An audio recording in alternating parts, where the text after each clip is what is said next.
Aku tidak pernah menyangka, perceraian yang menghancurkan hidupku justru menjadi awal dari penyesalan terbesar keluarga mantan suamiku. Malam itu hujan turun sangat deras. Aku berdiri di teras rumah sambil memeluk tas berisi pakaian yang bahkan belum sempat kurapikan. Mantan mertuaku menunjuk ke arah gerbang dengan wajah penuh kebencian. Keluar dari rumah ini. Kamu sudah bukan bagian keluarga kami. Aku hanya diam. Air hujan membasahi tubuhku. Yang lebih menyakitkan, mantan suamiku berdiri di samping ibunya tanpa mengatakan satu kata pun untuk membelaku. Mereka mengira semuanya sudah berakhir. Mereka mengira aku akan pergi membawa rasa malu dan kehilangan segalanya. Tapi mereka tidak tahu satu hal. Ada sebuah rahasia besar yang selama ini kusimpan rapat. Rahasia yang bahkan tidak diketahui mantan suamiku. Malam itu aku pergi tanpa membantah. Tanpa menangis di depan mereka. Tanpa meminta belas kasihan. Namun keesokan paginya, saat sebuah mobil hitam berhenti di depan rumah itu dan beberapa orang berpakaian rapi turun sambil membawa dokumen resmi, wajah seluruh keluarga mantan suamiku langsung berubah pucat. Mantan mertuaku yang semalam mengusirku bahkan hampir tidak sanggup berdiri ketika mengetahui siapa diriku sebenarnya. Apa rahasia yang selama ini kusimpan? Mengapa keluarga yang mengusirku tiba-tiba memohon-mohon agar aku kembali? Dan keputusan apa yang akhirnya kuambil setelah semua kebenaran terungkap? Simak kisahnya sampai akhir karena cerita ini akan membuat kalian marah, sedih, sekaligus puas. Halo sahabat air mata menantu, dimanapun kalian berada. Semoga kalian selalu diberikan kesehatan, kebahagiaan, dan keberkahan dalam hidup. Semoga siapapun yang menekan tombol subscribe di channel ini, dilancarkan rezekinya, disehatkan badannya, dipanjangkan umurnya, dijauhkan dari kesedihan, dan semoga keluarganya selalu dipenuhi kebahagiaan serta ketenangan hati. Amin. Sebelum kita mulai, tuliskan nama dan kota kalian di kolom komentar. Saya senang sekali bisa menyapa sahabat semua dari berbagai daerah. Tulis juga dari kota mana Anda menonton video ini. Surat cerai yang menghancurkan semuanya. Namaku Ratri. Usiaku 38 tahun. Dan hari itu adalah hari yang tidak pernah kubayangkan akan datang dalam hidupku. Hari ketika rumah tangga yang kupertahankan selama 11 tahun akhirnya runtuh di depan mataku sendiri. Tanganku gemetar saat menerima salinan surat cerai dari petugas pengadilan. Kertas itu terasa ringan. Tapi entah kenapa beban di dadaku terasa begitu berat. Seolah seluruh tenaga dalam tubuhku hilang begitu saja. Aku menatap namaku yang tertulis di sana. Nama yang selama bertahun-tahun selalu berdampingan dengan nama Bayu. Kini semuanya berakhir. Resmi, sah, dan tidak bisa diulang kembali. Aku mencoba kuat. Benar-benar mencoba.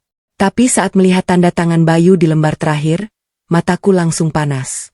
Air mata yang sejak tadi kutahan akhirnya jatuh. Bukan karena aku masih berharap. Bukan karena aku tidak menerima kenyataan. Melainkan karena aku merasa seluruh pengorbananku selama ini seolah tidak pernah berarti. 11 tahun. Bukan waktu yang sebentar. 11 tahun aku mengurus rumah. 11 tahun aku memasak untuk keluarga mereka. 11 tahun aku menahan hinaan demi menjaga keutuhan rumah tangga. Namun pada akhirnya, aku tetap menjadi orang yang paling mudah dibuang. Aku menoleh ke arah Bayu. Pria yang dulu mengejarku dengan begitu gigih. Pria yang dulu berkata akan melindungiku apapun yang terjadi. Hari itu dia berdiri hanya beberapa meter dariku. Namun rasanya seperti orang asing. Dia tidak menatapku. Tidak bertanya apakah aku baik-baik saja. Tidak menunjukkan sedikit pun penyesalan. Seolah perceraian ini hanyalah urusan administrasi biasa.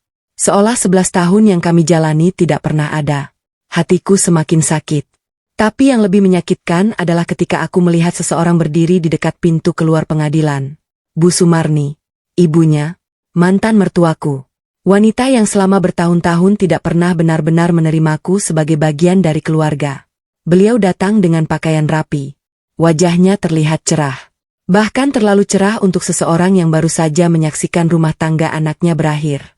Saat mata kami bertemu, beliau tersenyum tipis. Senyum yang membuat dadaku sesak. Karena aku tahu apa arti senyum itu. Beliau senang. Beliau puas. Beliau mendapatkan apa yang selama ini diinginkannya. Aku keluar dari area pengadilan tanpa banyak bicara. Namun baru beberapa langkah berjalan, suara Bu Sumarni menghentikanku. Ratri. Aku menoleh. Iya Bu. Beliau berjalan mendekat. Lalu menatapku dari atas sampai bawah. Tatapan yang sangat kukenal. Tatapan merendahkan yang selama ini selalu berhasil membuatku merasa kecil.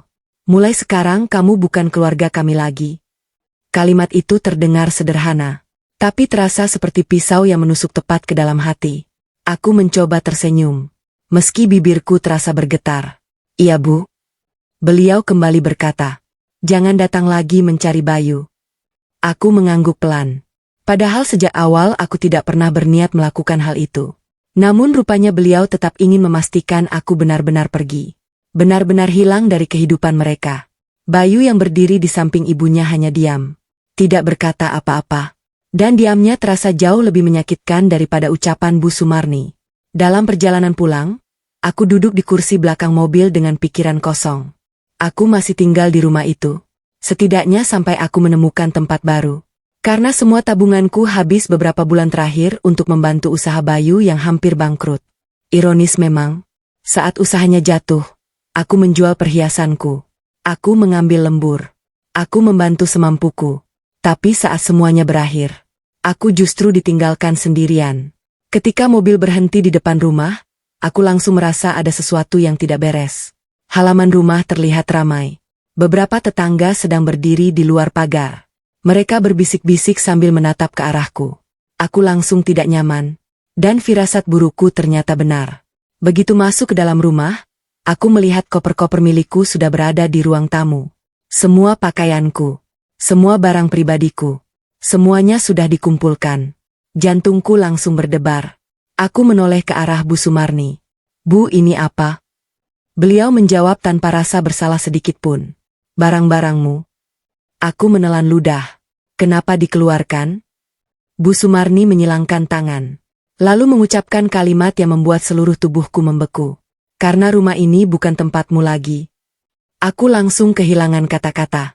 Bukankah kita sudah sepakat aku tinggal sementara sampai menemukan kontrakan? Beliau tertawa kecil. Tawa yang membuat mataku panas. Itu dulu. Sekarang kamu sudah bukan siapa-siapa. Aku menoleh ke arah Bayu. Berharap. Sekali saja dia membelaku. Namun pria itu hanya berdiri diam. Menunduk. Tidak mengatakan satu kata pun. Saat itulah aku mulai sadar. Mungkin perceraian bukan hal paling menyakitkan yang akan kualami hari ini. Karena malam itu, sesuatu yang jauh lebih kejam sedang menungguku. Dan aku sama sekali belum siap menghadapinya. Keluar malam ini juga, aku masih berdiri di ruang tamu. Mataku terpaku pada koper-koper yang sudah tersusun rapi di dekat pintu.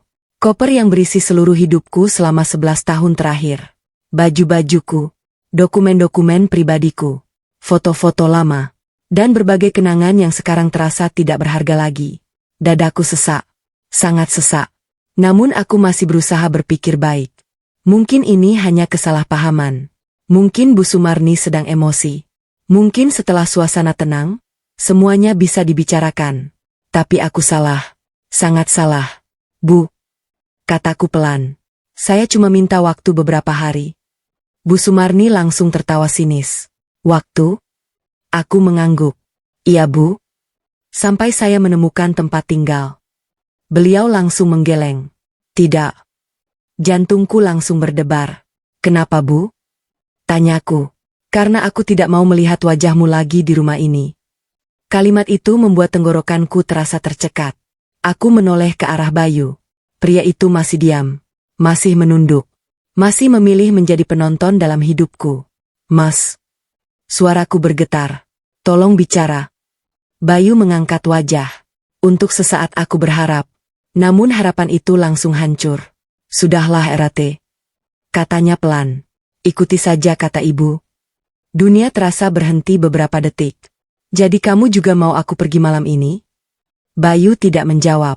Namun diamnya sudah cukup. Air mataku mulai jatuh. Bukan karena aku lemah. Tapi karena aku tidak pernah menyangka orang yang paling kucintai akan meninggalkanku seperti ini. 11 tahun. 11 tahun aku mendampinginya. Saat dia tidak punya pekerjaan, aku bekerja. Saat usahanya gagal, aku membantu. Saat dia sakit, aku merawatnya. Tapi hari ini, aku dibuang seperti barang yang tidak berguna. Tiba-tiba Lilis muncul dari dapur. Adik perempuan Bayu. Orang yang sejak dulu tidak pernah menyukaiku. Wah akhirnya, katanya sambil tersenyum. Rumah ini jadi lebih lega. Dadaku langsung panas. Lilis, tegur Bayu pelan. Namun wanita itu tidak peduli.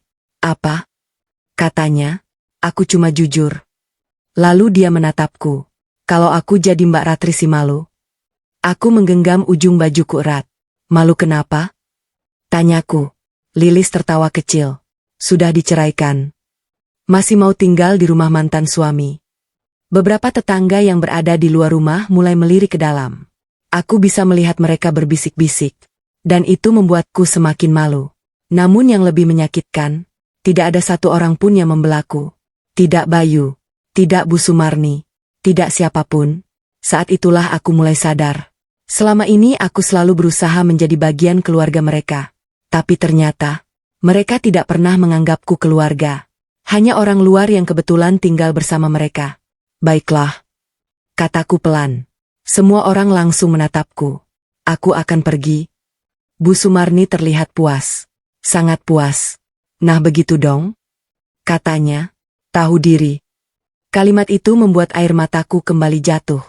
Karena bahkan di detik terakhir aku meninggalkan rumah itu, beliau masih ingin menyakitiku.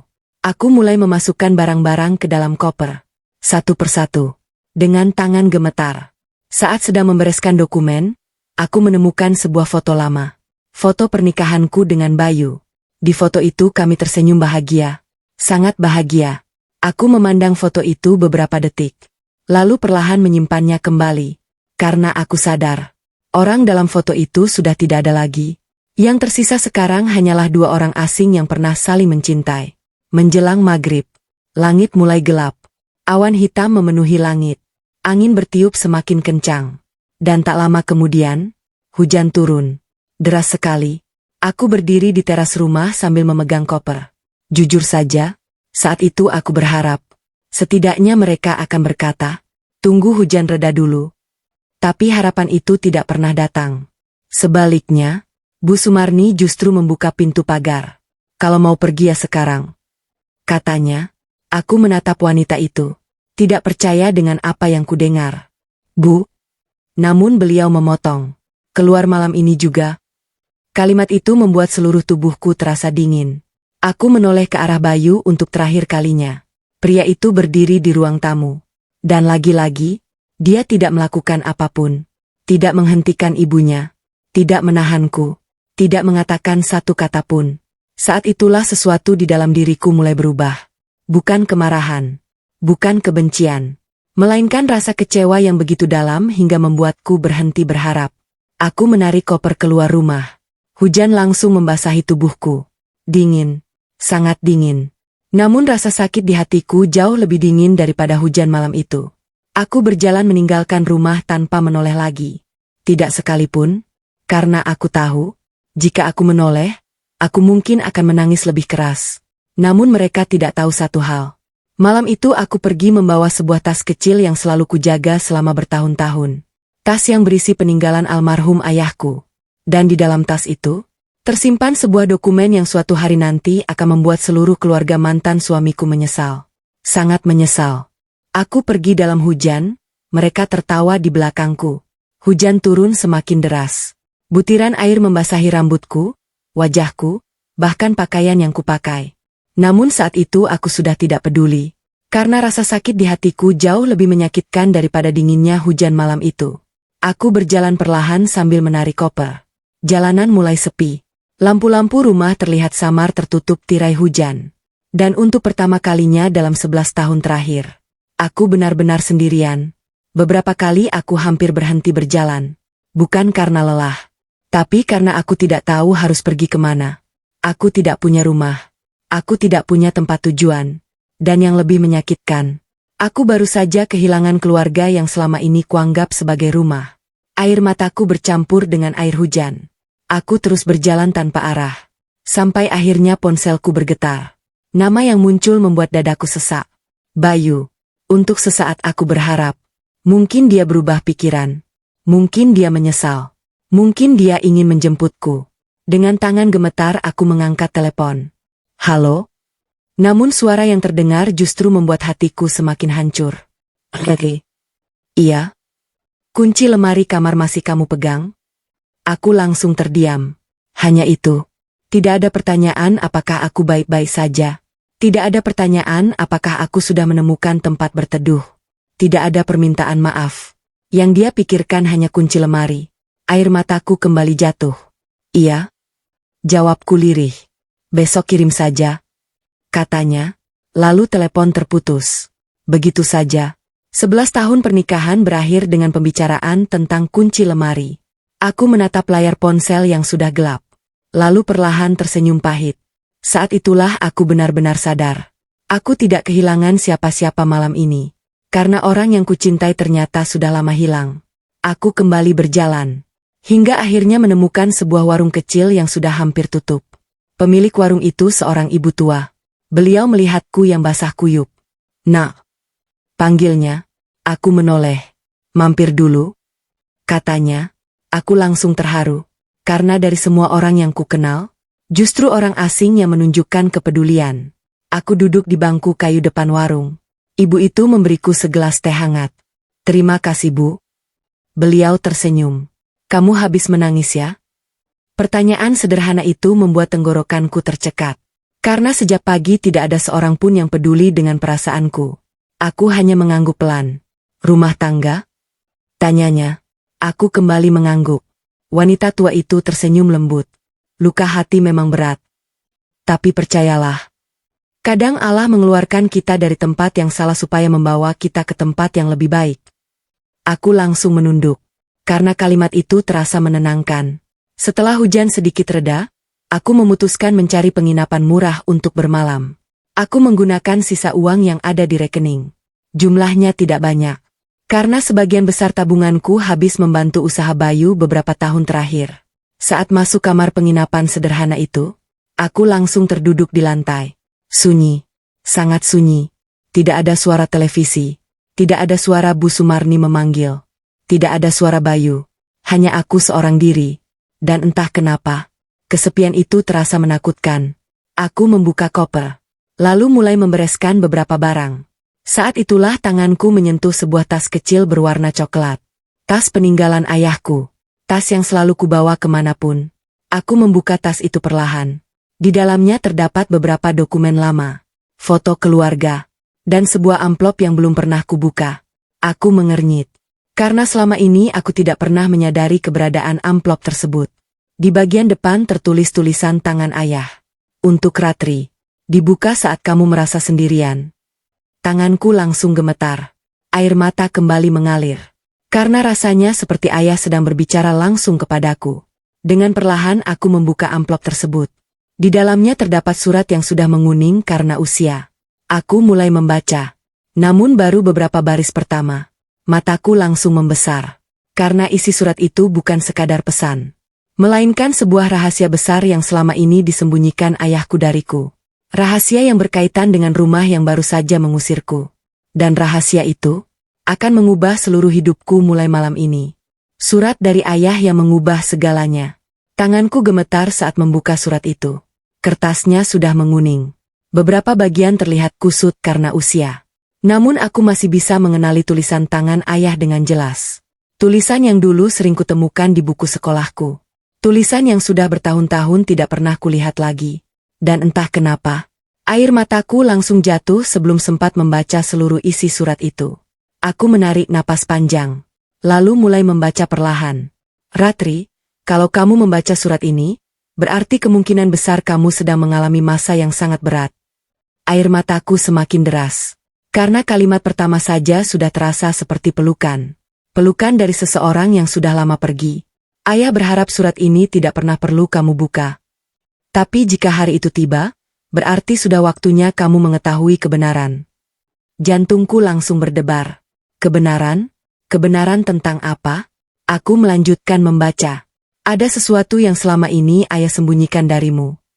Tanganku mulai dingin. Bukan karena ayah tidak percaya padamu.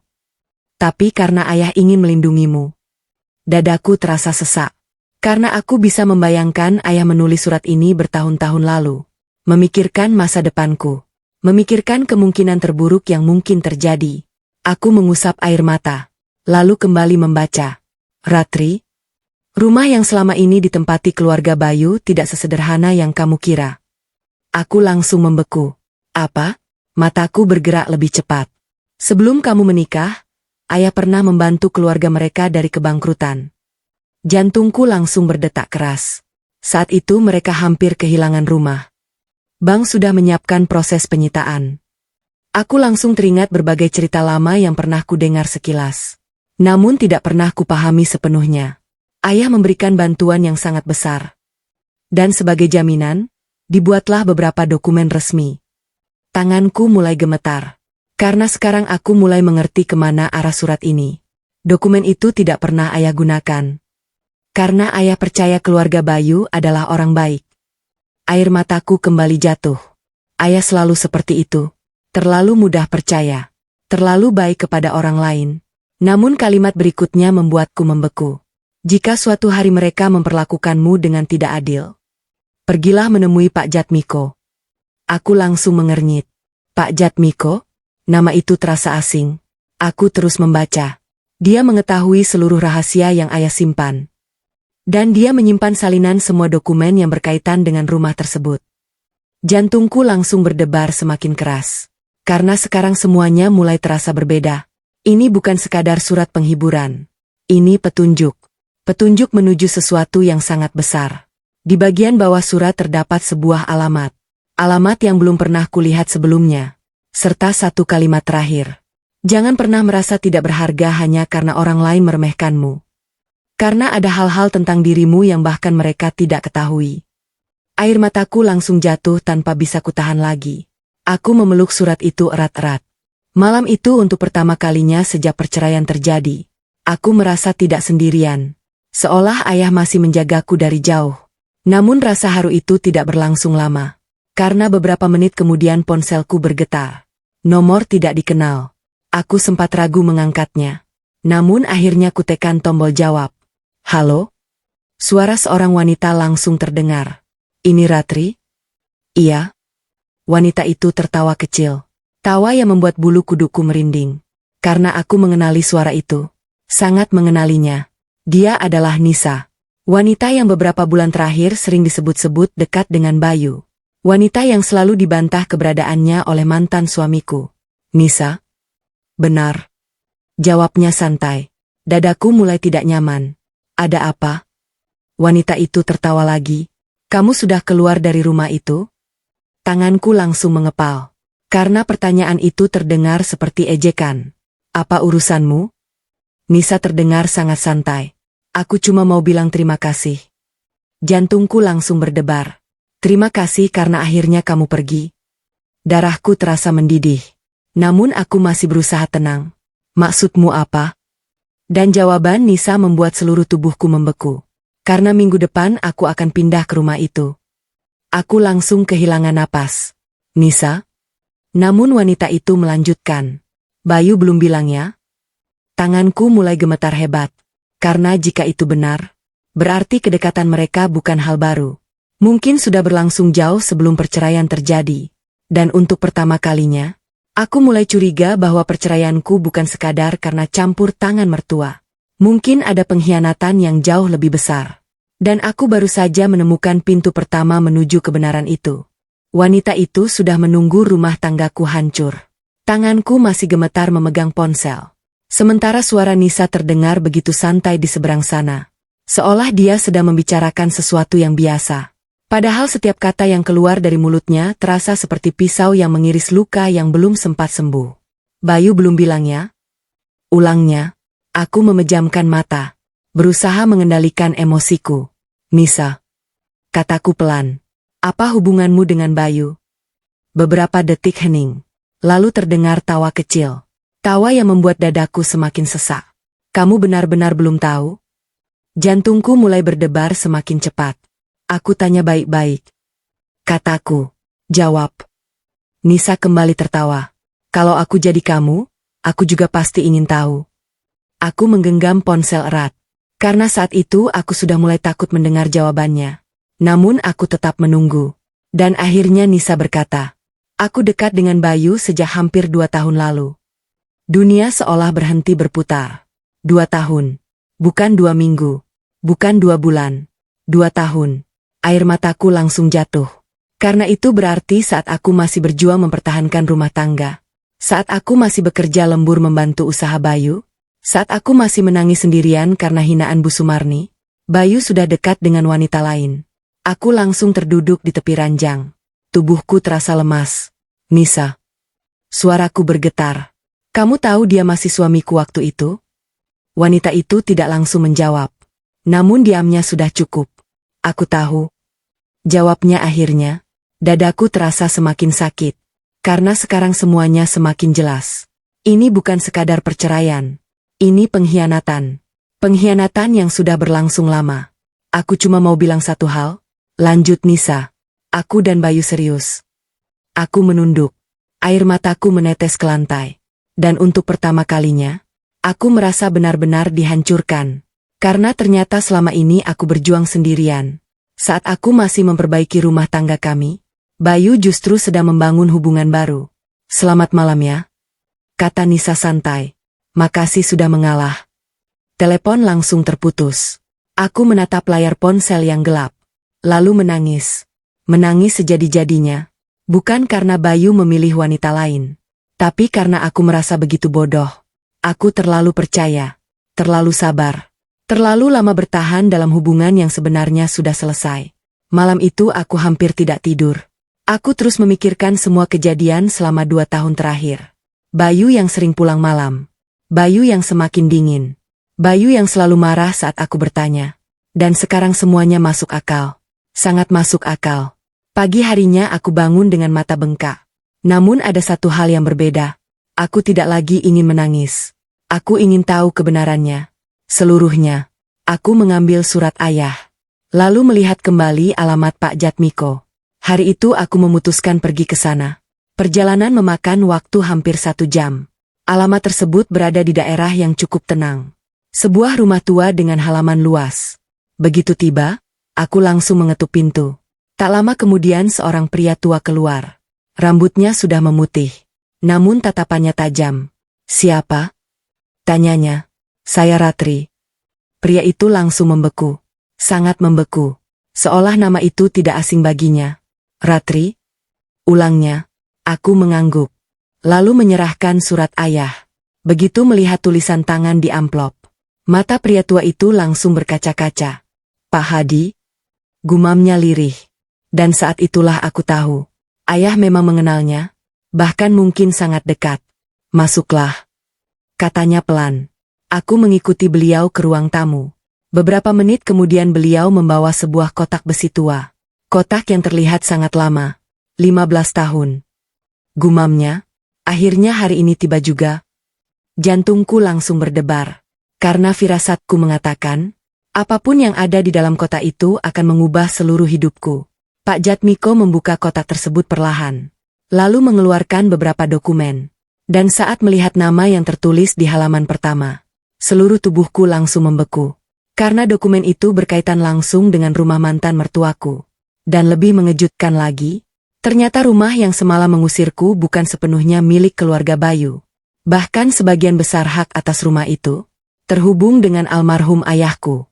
Rumah itu ternyata bukan milik mereka sepenuhnya. Tanganku langsung dingin. Mataku terpaku pada dokumen yang berada di atas meja.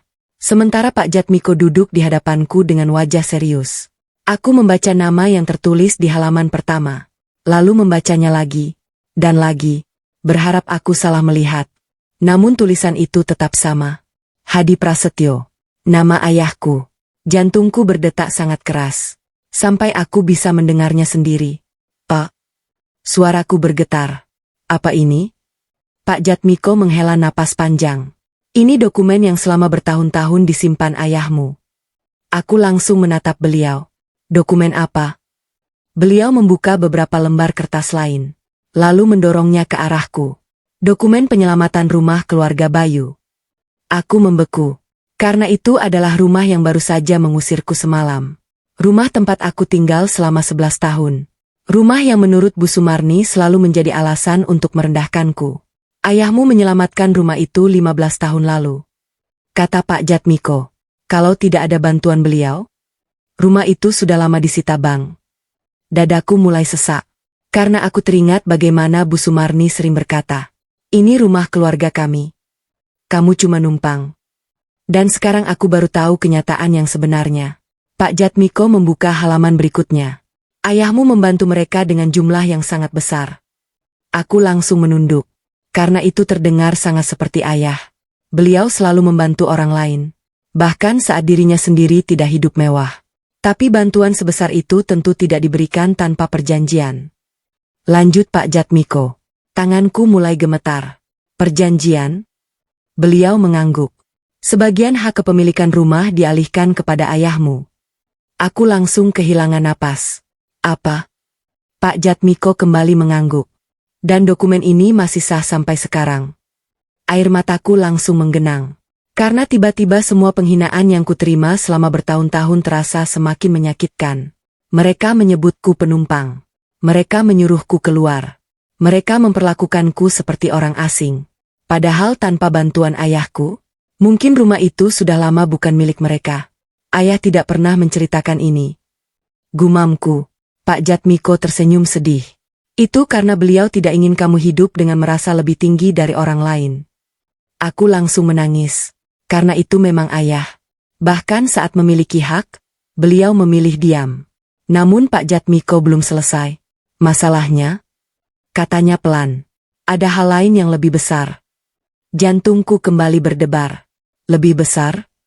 Beliau mengangguk. Lalu mengeluarkan satu map berwarna hijau tua dari dalam kotak besi. Map itu terlihat jauh lebih tebal. Saat membukanya, aku melihat peta tanah. Banyak sekali peta tanah. Aku mengernyit. Itu apa? Pak Jatmiko menatapku. Itu kawasan yang berada di belakang rumah Bayu. Aku semakin bingung. Kenapa? Beliau menarik napas panjang. Karena sebagian besar tanah itu juga dibeli ayahmu. Aku langsung membeku. Apa? Pak Jatmiko mengangguk. Beliau membelinya bertahap selama bertahun-tahun. Aku benar-benar kehilangan kata-kata. Karena selama ini aku selalu menganggap ayah hanyalah pegawai biasa yang hidup sederhana. Aku tidak pernah tahu beliau memiliki aset sebesar itu. Tapi kenapa aku tidak pernah tahu? Pak Jatmiko tersenyum kecil. Karena ayahmu tidak ingin kamu tumbuh dengan mengandalkan warisan. Air mataku kembali jatuh. Aku memejamkan mata. Dan untuk pertama kalinya sejak perceraian, aku merasakan sesuatu selain kesedihan. Rasa bangga. Bangga memiliki ayah seperti beliau. Namun kejutan belum selesai. Karena Pak Jatmiko membuka halaman terakhir. Dan saat melihat angka yang tertulis di sana, seluruh tubuhku langsung dingin. Nilai aset tersebut mencapai puluhan miliar rupiah. Aku sampai harus membaca ulang beberapa kali. Karena aku tidak percaya. Pak, saya tidak salah lihat. Beliau menggeleng. Itu hasil penilaian terbaru. Aku langsung terduduk lemas. Puluhan miliar. Sementara semalam aku bahkan tidak tahu harus tidur di mana. Ironis sekali. Saat itulah ponselku tiba-tiba bergetar. Nama yang muncul membuatku membeku. Bayu. Untuk beberapa detik aku hanya menatap layar. Lalu akhirnya mengangkat telepon. Halo? Namun suara Bayu terdengar berbeda. Tidak dingin seperti kemarin. Tidak acuh seperti kemarin, melainkan panik. Sangat panik. Ratri. Iya? Kamu di mana sekarang? Aku mengernyit. Ada apa? Bayu terdengar menelan ludah. Lalu mengucapkan satu kalimat yang membuat jantungku berdetak keras. Barusan ada beberapa orang datang ke rumah. Mereka mencari kamu. Aku langsung membeku. Siapa? Dan jawaban Bayu membuat seluruh tubuhku dingin. Mereka bilang membawa dokumen warisan atas namamu. Mereka datang mencariku. Aku membeku. Ponsel masih menempel di telingaku. Sementara ucapan Bayu terus bergema di kepalaku. Barusan ada beberapa orang datang ke rumah. Mereka mencari kamu. Mereka membawa dokumen warisan atas namamu. Jantungku berdetak sangat keras. Aku menatap Pak Jatmiko yang duduk di depanku. Beliau langsung menyadari perubahan wajahku. Ada apa? Ratri? Tanyanya. Aku belum sempat menjawab. Karena Bayu kembali berbicara. Ratri, kamu dengar? Iya. Jawabku pelan. Siapa mereka? Bayu terdengar menarik napas panjang. Aku tidak tahu. Tapi mereka datang menggunakan mobil hitam. Mereka membawa map-map tebal. Dan mereka terus menanyakan keberadaanmu. Aku langsung menelan ludah. Karena firasatku mengatakan, orang-orang itu berkaitan dengan dokumen yang baru saja diperlihatkan Pak Jatmiko. Mereka bilang apa lagi? Tanyaku. Bayu terdiam sesaat. Lalu menjawab. Mereka bilang ada hak waris yang harus segera diselesaikan. Tubuhku langsung menegang. Hak waris. Berarti memang benar. Aku menatap Pak Jatmiko. Beliau terlihat sangat tenang. Seolah sudah menduga hal ini akan terjadi. Pak. Gumamku. Beliau mengangguk pelan. Mungkin mereka dari kantor hukum yang menangani aset ayahmu. Aku langsung membeku. Karena semuanya bergerak terlalu cepat. Baru semalam aku diusir. Dan pagi ini, seseorang datang membawa urusan warisan bernilai puluhan miliar. Sementara itu suara Bayu terdengar semakin gelisah. Ratri. Iya? Kamu tahu mereka sebenarnya siapa? Aku terdiam. Untuk pertama kalinya setelah perceraian. Aku memiliki sesuatu yang tidak diketahui Bayu. Rahasia besar. Dan entah kenapa, aku belum siap mengatakannya. Nanti aku jelaskan. Jawabku. Bayu langsung terdiam. Namun sebelum telepon ditutup, dia berkata pelan. Ratri? Apa? Maaf. Aku langsung membeku.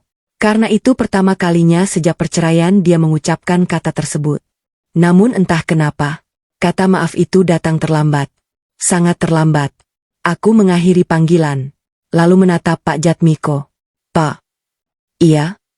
Apakah semua ini benar? Beliau tersenyum kecil. Lebih benar daripada yang kamu bayangkan. Dadaku kembali berdebar. Karena ternyata masih ada sesuatu yang belum ku ketahui. Pak Jatmiko lalu membuka satu dokumen lain. Dokumen yang belum sempat kulihat sebelumnya. Ini surat kuasa terakhir dari ayahmu. Aku langsung memperhatikan. Di bagian bawah terdapat tanda tangan ayah. Dan cap notaris resmi. Surat ini dibuat beberapa bulan sebelum beliau meninggal. Kata Pak Jatmiko. Aku menahan napas. Karena setiap kali mendengar tentang ayah, hatiku selalu terasa hangat sekaligus sedih. Ayahmu sudah mempersiapkan semuanya. Lanjut beliau.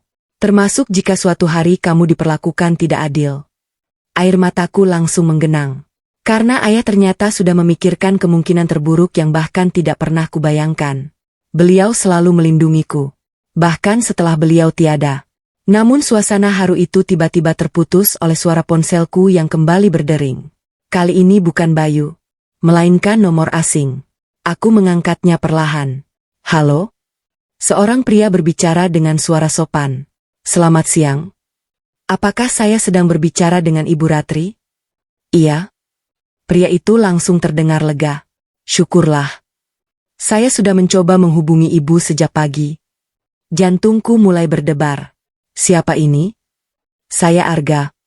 Kuasa hukum keluarga almarhum Pak Hadi. Aku langsung membeku. Karena nama ayah kembali disebut. Saya membawa beberapa dokumen penting. Lanjut pria itu. Dan saya perlu bertemu ibu secepatnya. Aku menelan ludah. Dokumen apa? Pria itu terdiam sesaat. Lalu berkata pelan. Dokumen yang berkaitan dengan pewaris tunggal. Seluruh tubuhku langsung dingin. Pewaris tunggal? Apa maksudnya? Namun jawaban berikutnya membuat jantungku hampir berhenti berdetak. Karena berdasarkan data yang kami miliki, ibu adalah satu-satunya ahli waris seluruh aset almarhum Pak Hadi. Aku langsung kehilangan kata-kata. Karena jika itu benar, maka semua yang baru kulihat di dokumen Pak Jatmiko hanyalah sebagian kecil dari kenyataan. Dan mungkin, keluarga Bayu sama sekali belum tahu siapa wanita yang mereka usir semalam di tengah hujan deras. Aku ternyata pewaris tunggal. Aku tidak bisa berkata apa-apa. Tanganku terasa dingin. Sementara ucapan pria bernama Arga itu terus terngiang di kepalaku. Ibu adalah satu-satunya ahli waris seluruh aset almarhum Pak Hadi. Aku bahkan sempat berpikir bahwa aku salah dengar. Karena selama ini aku selalu menganggap ayah hanyalah orang sederhana. Ayah tidak pernah hidup mewah. Tidak pernah memamerkan kekayaan. Tidak pernah menunjukkan bahwa beliau memiliki aset besar. Apa maksud Anda? Tanyaku pelan. Arga langsung menjawab. Saya lebih baik menjelaskan semuanya secara langsung. Karena jumlah dokumennya cukup banyak. Dadaku mulai berdebar semakin keras. Baik. Jawabku. Kita bertemu di mana? Setelah menentukan lokasi pertemuan, telepon ditutup. Aku masih duduk membeku. Sementara Pak Jatmiko menatapku dengan tatapan yang sulit kuartikan. Ayahmu sangat mencintaimu, katanya pelan. Air mataku langsung menggenang. Karena kalimat sederhana itu terasa begitu dalam. Aku tidak tahu apa-apa tentang semua ini, Pak. Beliau tersenyum. Itulah yang memang diinginkan ayahmu. Aku mengernyit. Maksudnya? Pak Jatmiko menghela napas panjang. Beliau tidak ingin kamu hidup karena warisan. Beliau ingin kamu berhasil karena kerja kerasmu sendiri. Air mataku kembali jatuh. Karena itu benar. Ayah selalu mengajariku untuk mandiri. Beliau tidak pernah memanjakanku. Tidak pernah membuatku bergantung pada siapapun. Namun saat ini, aku baru sadar bahwa selama bertahun-tahun beliau diam-diam melindungiku. Sore harinya aku bertemu Arga. Pria itu berusia sekitar 40 tahun. Berpenampilan rapi. Dan membawa 2 koper dokumen. 2 koper. Melihat itu saja sudah membuatku gugup. Ibu Ratri? Iya. Pria itu langsung menjabat tanganku. Perkenalkan, saya Arga. 5 tahun terakhir saya menangani beberapa aset almarhum Pak Hadi. Aku langsung membeku.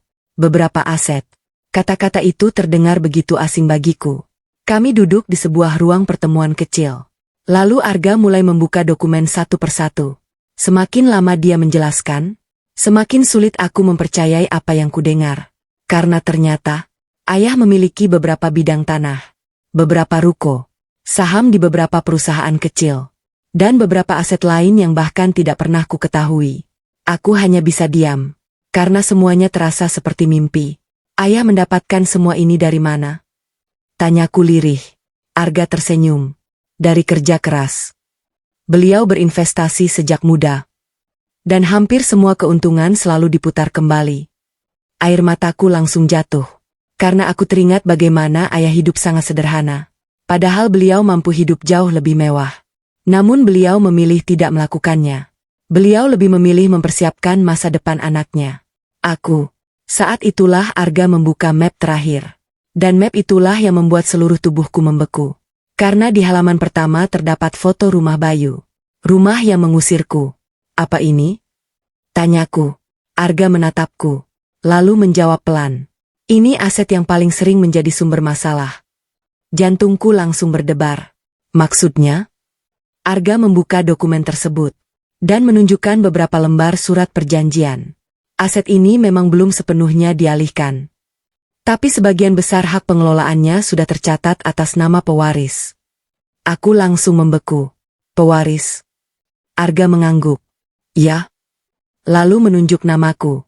Ratri Hadi Prasetyo. Tanganku langsung gemetar. Karena itu berarti sesuatu yang sangat besar. Sangat besar.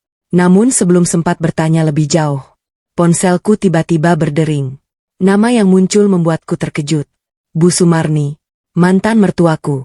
Aku sempat ragu mengangkatnya. Namun akhirnya kutekan tombol jawab. Halo? Untuk beberapa detik tidak ada suara. Lalu terdengar suara yang sangat berbeda dari biasanya. Suara yang lemah. Suara yang gemetar. Dan yang paling mengejutkan, suara yang sedang menangis. Ratri? Aku langsung membeku.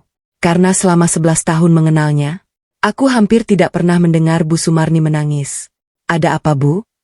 Tangisnya semakin terdengar. Maafkan Ibu. Jantungku langsung berdebar keras. Karena baru semalam beliau mengusirku di tengah hujan. Dan sekarang, beliau menangis sambil meminta maaf. Namun kalimat berikutnya membuat seluruh tubuhku dingin. Ratri? Ibu baru tahu siapa kamu sebenarnya. Mertuaku menangis dan memohon ampun. Aku membeku. Ponsel masih menempel di telingaku. Sementara suara Bu Sumarni terdengar bergetar di seberang sana. Ratri, Ibu baru tahu siapa kamu sebenarnya. Dadaku langsung berdebar keras. Karena kalimat itu terdengar sangat berbeda dari semua ucapan yang pernah keluar dari mulutnya selama ini. Ada apa, Bu? Tanyaku pelan. Tangis Bu Sumarni semakin terdengar. Ibu salah. Aku langsung terdiam. Karena selama 11 tahun mengenalnya, aku hampir tidak pernah mendengar beliau mengakui kesalahan. Ibu benar-benar salah. Ulangnya, air mataku mulai menggenang. Bukan karena terharu, melainkan karena semuanya terasa begitu aneh. Baru semalam beliau mengusirku saat hujan deras. Baru semalam beliau berkata aku bukan siapa-siapa. Tapi sekarang, beliau menangis. Ada apa sebenarnya, Bu? Beberapa detik hening. Lalu Bu Sumarni berkata, rumah ini didatangi banyak orang. Jantungku langsung berdebar. Mereka membawa dokumen. Aku langsung menoleh ke arah Arga yang duduk di depanku. Pria itu hanya diam, seolah sudah mengetahui apa yang sedang terjadi. Mereka bilang, suara Bu Sumarni semakin kecil. Mereka mencari ahli waris Pak Hadi. Aku menutup mata perlahan, karena akhirnya semuanya mulai terbuka. Dan untuk pertama kalinya, Bu Sumarni mengetahui siapa aku sebenarnya. Ibu tidak tahu.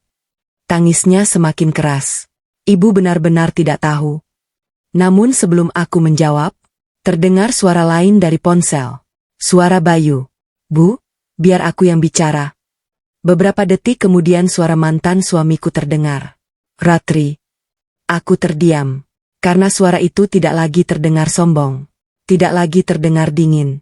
Melainkan penuh kepanikan. Kamu di mana sekarang? Ada apa? Tanyaku. Bayu menarik napas panjang. Laki-laki yang datang tadi menunjukkan beberapa dokumen. Dadaku mulai berdebar. Terus? Mereka bilang rumah ini punya hubungan dengan keluarga ayahmu. Aku tidak menjawab. Karena itu memang benar. Ratri? Lanjut Bayu. Kamu sudah tahu semua ini? Aku memejamkan mata. Lalu menjawab singkat. Baru tahu. Di seberang sana langsung sunyi. Sangat sunyi. Karena mungkin untuk pertama kalinya Bayu sadar.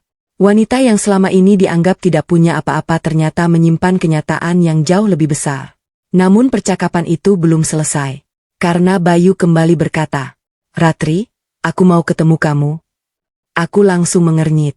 Untuk apa? Bayu terdengar gugup. Sekadar bicara. Aku tersenyum pahit. Karena dulu saat aku ingin bicara, dia selalu menghindar.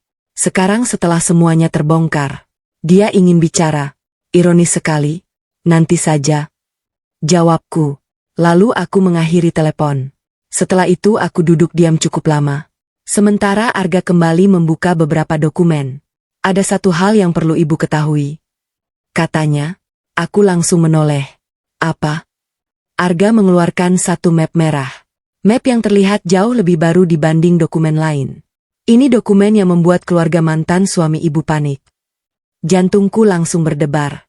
Karena selama ini aku mengira mereka hanya mengetahui soal rumah. Namun ternyata ada hal lain. Arga membuka halaman pertama. Dan saat membaca isinya, aku langsung membeku. Karena ternyata bukan hanya rumah yang berkaitan dengan ayahku. Melainkan juga tanah kosong di belakang rumah tersebut. Tanah yang selama ini tidak pernah diperhatikan siapapun. Tanah ini masuk proyek pengembangan kota. Jelas Arga. Nilainya naik sangat tinggi dalam 3 tahun terakhir. Tanganku mulai gemetar. Berapa nilainya? Arga menatapku.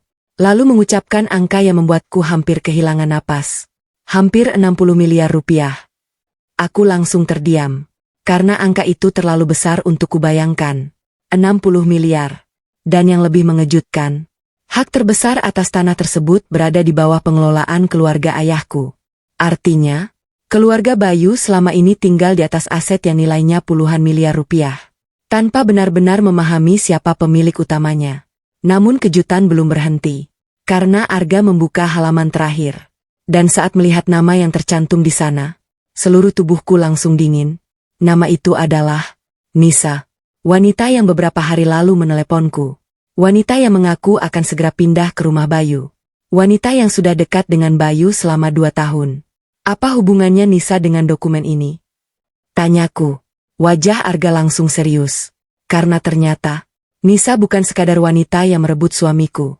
Dia juga terlibat dalam rencana yang jauh lebih besar. Rencana yang selama ini disembunyikan dari semua orang. Nisa ternyata bukan sekadar pelakor. Aku menatap nama itu tanpa berkedip. Nisa Andini. Nama yang selama beberapa hari terakhir terus muncul dalam hidupku. Nama wanita yang mengaku sudah dekat dengan Bayu selama 2 tahun. Nama wanita yang dengan santainya mengucapkan terima kasih karena aku sudah pergi dari rumah itu. Dan sekarang, Namanya muncul di dalam dokumen yang berkaitan dengan tanah bernilai puluhan miliar rupiah. Jantungku langsung berdetak semakin keras. Arga. Suaraku pelan. Ini pasti ada kesalahan. Namun pria itu menggeleng. Tidak ada kesalahan. Aku langsung membeku. Lalu kenapa namanya ada di sini? Arga membuka beberapa halaman lain. Lalu mendorong dokumen tersebut ke arahku. Karena dia pernah menjadi perwakilan salah satu perusahaan yang mencoba membeli kawasan itu. Tanganku mulai dingin. Perusahaan? Membeli tanah? Aku membaca dokumen itu lebih teliti. Dan semakin lama membaca, semakin besar rasa tidak percaya dalam diriku. Karena ternyata Nisa bukan wanita biasa. Dia bekerja untuk sebuah perusahaan properti yang sudah lama mengincar kawasan tersebut. Kawasan yang mencakup rumah Bayu dan tanah-tanah di sekitarnya. Kapan ini terjadi? Tanyaku. Arga melihat catatan. Hampir 2 tahun lalu. Aku langsung membeku. 2 tahun. Lagi-lagi 2 tahun. Tahun yang sama saat Nisa mulai dekat dengan Bayu. Dadaku langsung terasa sesak. Karena sekarang semuanya mulai tersambung. Sangat jelas. Mungkin kedekatan Nisa dengan Bayu bukan kebetulan. Mungkin sejak awal ada tujuan tertentu. Dan tujuan itu berkaitan dengan tanah yang nilainya puluhan miliar rupiah. Apakah Bayu tahu? Tanyaku. Arga terlihat ragu. Saya tidak bisa memastikan. Tapi namanya pernah muncul dalam beberapa pertemuan. Aku langsung memejamkan mata. Karena jawaban itu sudah cukup. Jika Bayu hadir dalam pertemuan tersebut, berarti dia mengetahui sesuatu. Mungkin tidak semuanya. Tapi cukup untuk membuatku kehilangan kepercayaan. Saat itulah ponselku kembali berdering. Bayu. Lagi. Aku menatap layar beberapa detik. Lalu akhirnya mengangkatnya. Halo? Suara Bayu terdengar kacau. Ratri. Ada apa lagi? Bisakah kita bertemu? Aku menghela napas panjang. Kenapa? Bayu terdiam beberapa saat. Lalu berkata, ada sesuatu yang harus aku jelaskan. Jantungku langsung berdebar. Karena biasanya kalimat seperti itu selalu menyimpan sesuatu yang besar. Apa yang mau dijelaskan? Bayu menelan ludah. Lalu akhirnya berkata, Nisa tidak seperti yang kamu pikir. Aku langsung tertawa kecil. Tertawa yang sangat pahit. Yang mana? Bagian dia jadi wanita lain? Atau bagian dia sudah dekat denganmu 2 tahun? Bayu langsung diam. Dan diamnya membuatku semakin yakin. Namun kalimat berikutnya membuatku membeku. Nisa yang mendekatiku dulu. Aku langsung menegakkan badan. Apa? Bayu menarik napas panjang. Dulu dia mengaku tertarik padaku. Aku bodoh. Aku percaya. Tanganku mulai mengepal. Karena pengakuan ini terlambat. Sangat terlambat. Tapi setelah beberapa waktu, lanjut Bayu. Aku sadar dia selalu bertanya soal rumah. Jantungku langsung berdetak keras. Rumah? Maksudmu? Bayu terdengar semakin tegang.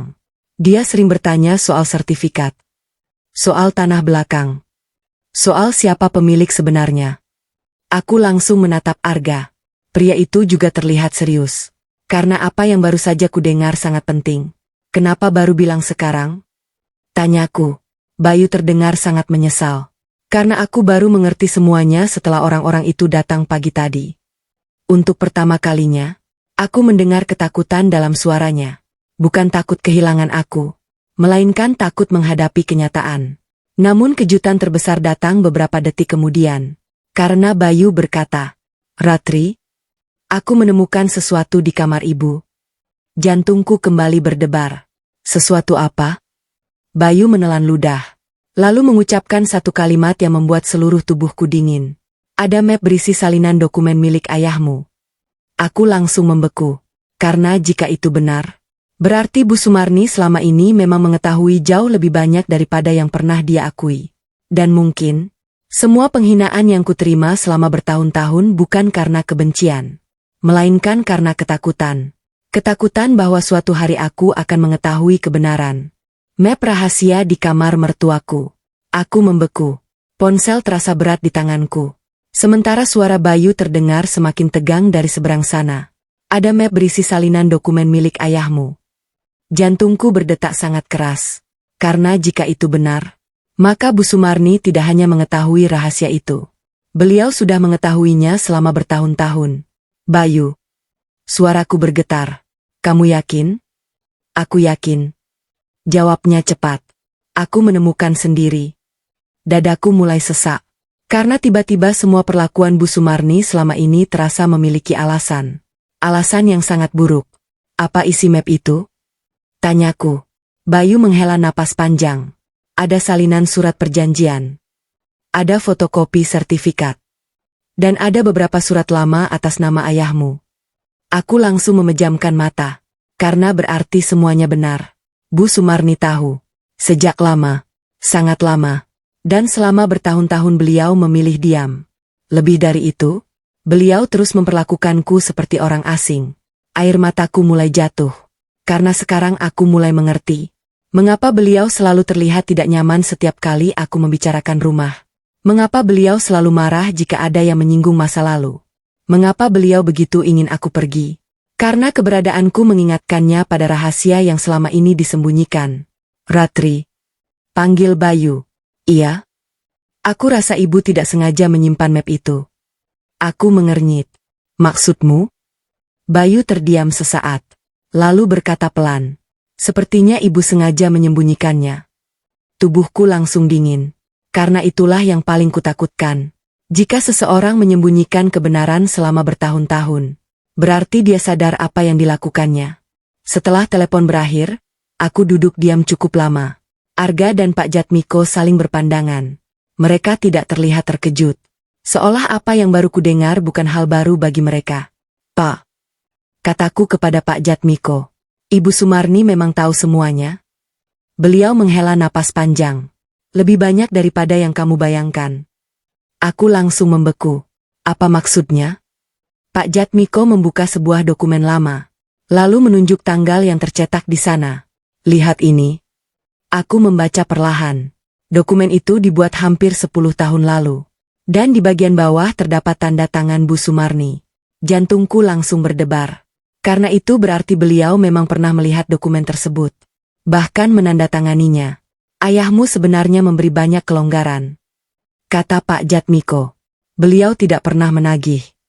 Tidak pernah meminta apapun. Beliau hanya ingin keluargamu hidup tenang. Air mataku langsung jatuh. Karena aku bisa membayangkan ayah melakukan hal itu. Beliau memang selalu lebih memikirkan orang lain. Namun yang membuatku sedih. Kebaikan itu justru dibalas dengan penghinaan terhadap anaknya. Saat itulah pintu ruang pertemuan terbuka. Seorang staf masuk membawa map baru. Pak Arga. Katanya, dokumen tambahan sudah datang. Arga langsung menerimanya. Lalu membuka halaman pertama. Dan seketika ekspresinya berubah. Sangat berubah. Astaga. Gumamnya. Jantungku langsung berdebar. Ada apa? Arga menatapku. Lalu berkata, saya rasa ibu harus melihat ini. Tanganku mulai gemetar saat menerima map tersebut. Aku membuka halaman pertama. Lalu membeku. Karena di sana terdapat foto. Foto Bayu. Foto Nisa. Dan beberapa orang yang tidak kukenal. Mereka sedang duduk di sebuah ruang rapat. Di atas meja terdapat peta kawasan tanah yang sama. Tanah yang diwariskan ayahku. Apa ini? Tanyaku lirih. Arga terlihat serius. Itu dokumentasi pertemuan perusahaan properti. Aku langsung kehilangan napas. Karena artinya, Bayu memang terlibat. Mungkin tidak sedalam Nisa. Tapi cukup untuk mengetahui bahwa ada sesuatu yang sedang direncanakan. Namun yang paling mengejutkan adalah halaman berikutnya. Karena terdapat proposal resmi. Dan di bagian target akuisisi tertulis jelas. Kawasan milik keluarga almarhum Hadi. Tanganku langsung dingin. Karena kini semuanya jelas. Nisa tidak mendekati Bayu karena cinta. Dia mendekati Bayu karena tanah itu. Karena warisan itu. Karena aset bernilai puluhan miliar itu. Dan yang lebih mengerikan, mungkin Bayu hanyalah salah satu bagian kecil dari rencana mereka. Sementara dalang sebenarnya masih belum terlihat. Dan beberapa jam kemudian, aku akan mengetahui siapa orang yang selama ini mengatur semuanya dari belakang. Dalang di balik semua ini akhirnya terbongkar. Tanganku masih gemetar saat memegang proposal itu. Mataku terus menatap foto Bayu dan Nisa yang sedang duduk dalam sebuah rapat. Rapat yang membahas tanah warisan ayahku. Tanah yang bahkan belum ku ketahui keberadaannya saat itu. Sementara mereka sudah membicarakannya sejak lama. Dadaku terasa sesak. Bukan karena marah, melainkan karena kecewa. Sangat kecewa. Karena semakin banyak fakta yang terungkap, semakin aku sadar bahwa kehidupanku selama ini dipenuhi kebohongan. Apa Bayu tahu semua ini? Tanyaku pelan. Arga menghela napas panjang. Saya tidak bisa memastikan seberapa banyak yang dia ketahui. Tapi dia memang pernah hadir dalam beberapa pertemuan. Aku memejamkan mata. Karena jawaban itu sudah cukup membuat hatiku sakit. Saat itulah Arga membuka halaman terakhir proposal tersebut. Dan seketika ekspresinya berubah. Aku langsung memperhatikan. Ada apa? Arga menatapku. Lalu perlahan memutar dokumen itu ke arahku. Ini? Jantungku langsung berdebar. Karena di bagian bawah proposal terdapat nama seseorang. Nama yang membuat seluruh tubuhku membeku. Direktur Pengembangan, Surya Mahendra. Aku mengernyit. Karena nama itu terasa asing. Siapa dia? Tanyaku. Namun sebelum Arga menjawab, Pak Jatmiko tiba-tiba terlihat sangat terkejut. Wah, gumamnya. Aku langsung menoleh. Pak kenal orang ini? Beliau terdiam beberapa detik. Lalu perlahan mengangguk. Dadaku langsung berdebar semakin keras. Siapa dia? Pak Jatmiko menarik napas panjang. Dia mantan rekan bisnis ayahmu. Aku langsung membeku. Apa? Teman ayah? Beliau mengangguk. Bukan sekadar teman. Dulu mereka membangun usaha bersama. Aku semakin bingung. Karena selama hidupnya ayah hampir tidak pernah bercerita soal bisnis. Lalu kenapa saya tidak pernah mendengar namanya? Pak Jatmiko terlihat ragu. Namun akhirnya berkata, karena hubungan mereka berakhir buruk. Jantungku langsung berdetak keras. Seolah ada sesuatu yang sangat besar akan terungkap. Dulu Surya ingin menjual beberapa aset keluarga. Tapi ayahmu menolak.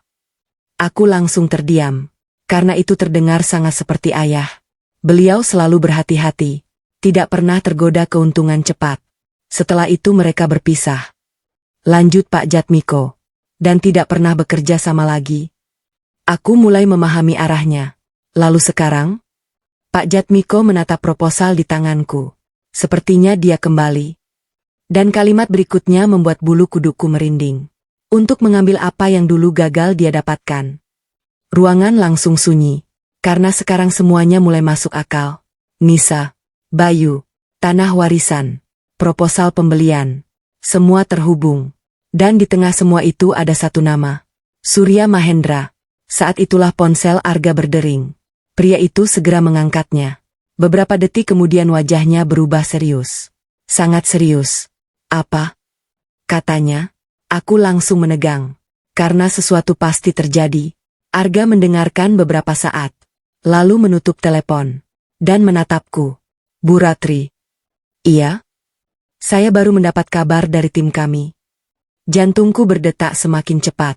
Kabar apa? Arga menarik napas panjang.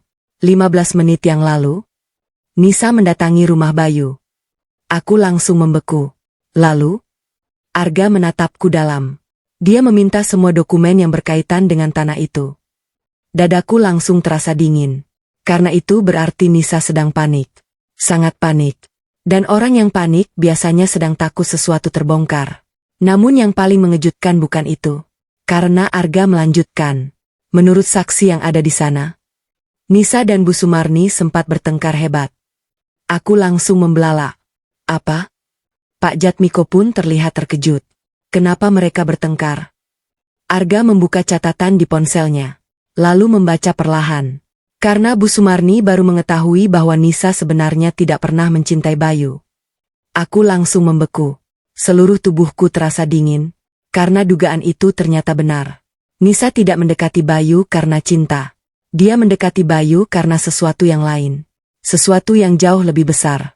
Dan kalimat terakhir dari laporan itu membuat semua orang di ruangan terdiam. Nisa disebut mengatakan bahwa Bayu hanyalah jalan untuk mendapatkan akses ke keluarga dan aset yang mereka incar. Aku langsung menutup mata. Karena meski Bayu telah menyakitiku, untuk pertama kalinya aku merasa kasihan padanya. Ternyata dia juga dimanfaatkan. Dan mungkin dia baru saja kehilangan segalanya dalam satu hari. Namun aku belum tahu Malam itu akan membawa kejutan yang jauh lebih besar. Karena seseorang yang selama ini menghilang akhirnya memutuskan muncul. Seseorang yang menyimpan rahasia terakhir tentang ayahku. Orang yang selama ini menghilang akhirnya muncul. Malam mulai turun. Lampu-lampu kota menyala satu persatu. Namun pikiranku masih dipenuhi semua kejadian yang terjadi sejak pagi. Tentang warisan ayah. Tentang tanah bernilai puluhan miliar. Tentang Nisa. Tentang Bayu. Dan tentang nama Surya Mahendra yang tiba-tiba muncul dari masa lalu.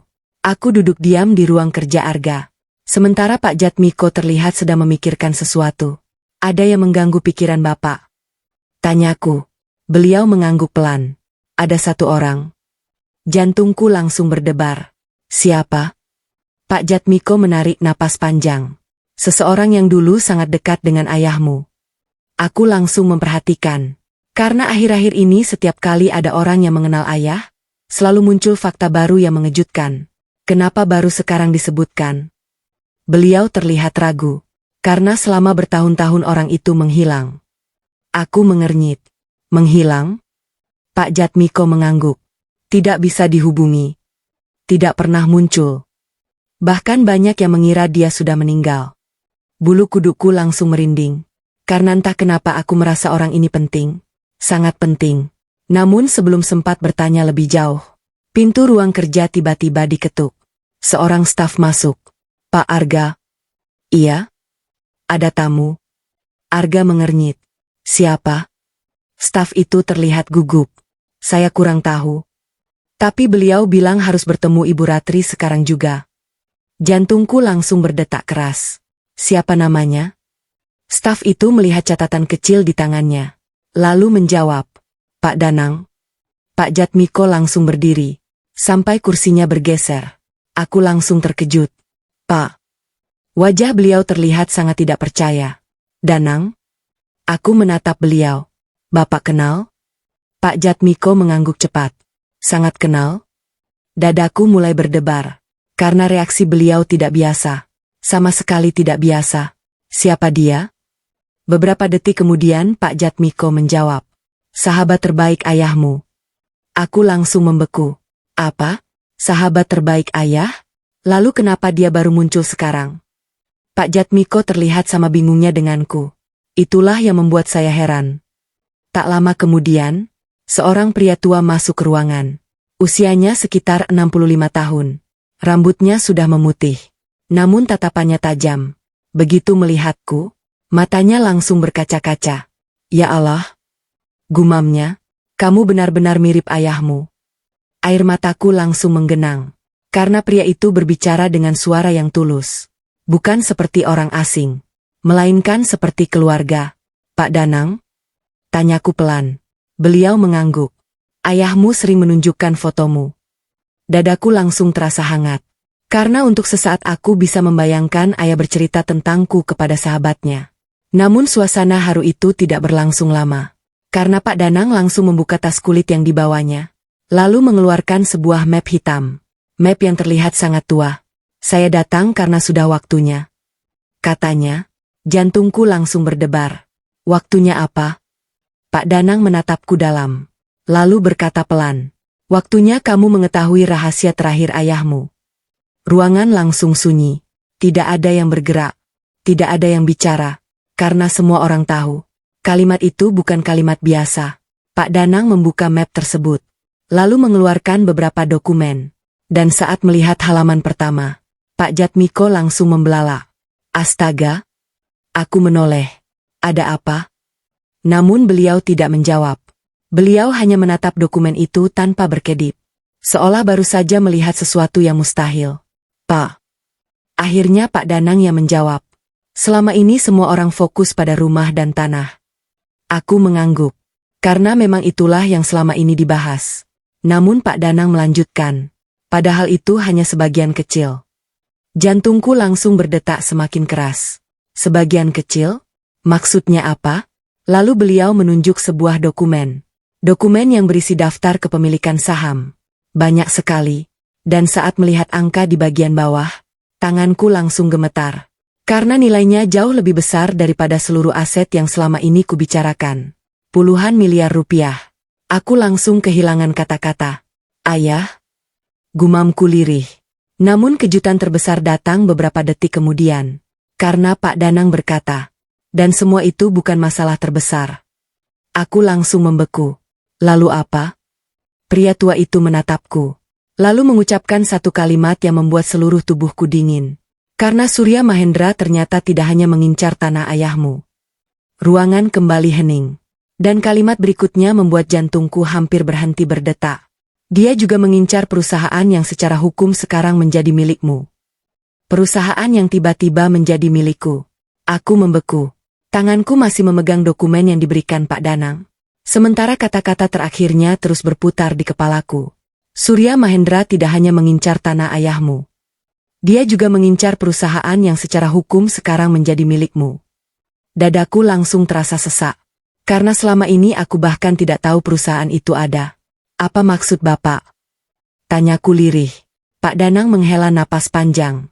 Lalu duduk perlahan. Seolah beliau sudah menunggu hari ini selama bertahun-tahun. Ayahmu membangun perusahaan itu bersama Surya. Katanya. Aku langsung terdiam. Karena nama Surya kembali muncul. Nama yang semakin sering terdengar sejak rahasia ayah mulai terbuka. Awalnya mereka sahabat. Lanjut Pak Danang. Sangat dekat. Bahkan lebih dekat dari saudara. Aku memperhatikan setiap kata. Karena aku tahu cerita ini penting. Sangat penting.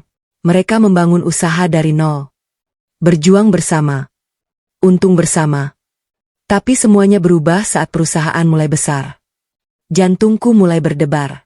Karena aku bisa menebak kemana arah cerita ini. Surya mulai serakah. Ruangan langsung sunyi. Pak Danang melanjutkan. Dia ingin menjual sebagian aset perusahaan untuk keuntungan pribadi. Tapi ayahmu menolak. Aku langsung menunduk. Karena itu terdengar sangat seperti ayah. Beliau selalu memikirkan jangka panjang. Tidak pernah tergoda uang cepat. Pertengkaran mereka semakin besar. Hingga akhirnya mereka berpisah. Aku mengangguk pelan. Lalu perusahaan itu? Pak Danang membuka dokumen lain. Lalu mendorongnya ke arahku.